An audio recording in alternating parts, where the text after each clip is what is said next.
ইতিহাস ঐতিহ্যের দিক থেকে বাংলাদেশের সৃষ্টি,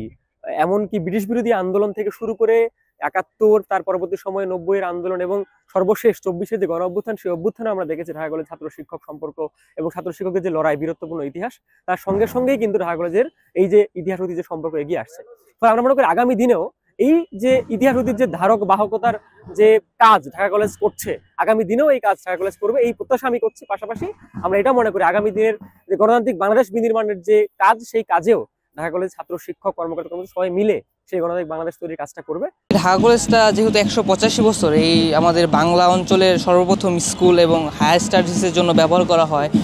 তাই এটা বলতে গেলে আমাদের যে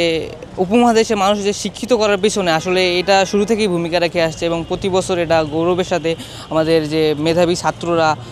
আসেন এবং প্রথম দিক দিয়ে তাদের চয়েসে ঢাকা কলেজ থাকে এবং এটা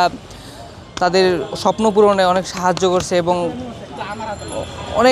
অনেকভাবেই আর কি আমাদের সাহায্য করতেছে এটা আমাদের করার জন্য। ১৮৪১ সালে ঢাকা কলেজ প্রতিষ্ঠার পর থেকেই ব্রিটিশ বিরোধী আন্দোলন থেকে শুরু করে ৪৭-এর ভাষা আন্দোলন, ১৯৭১ সালের মুক্তিযুদ্ধ, ৯০-এর স্বৈরাচারী আন্দোলন এবং সর্বশেষ যে জুলাই বিপ্লব সংগঠিত হয়, সেখানে ঢাকা কলেজের সম্মুখ সারি থেকে সক্রিয়ভাবে অংশগ্রহণ করে। এছাড়াও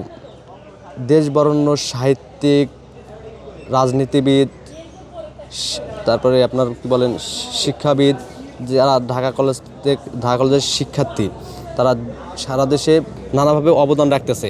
মালদ্বীপের প্রধানমন্ত্রী যিনি ঢাকা কলেজের শিক্ষার্থী ছিলেন, মামুন আব্দুল গায়ুম,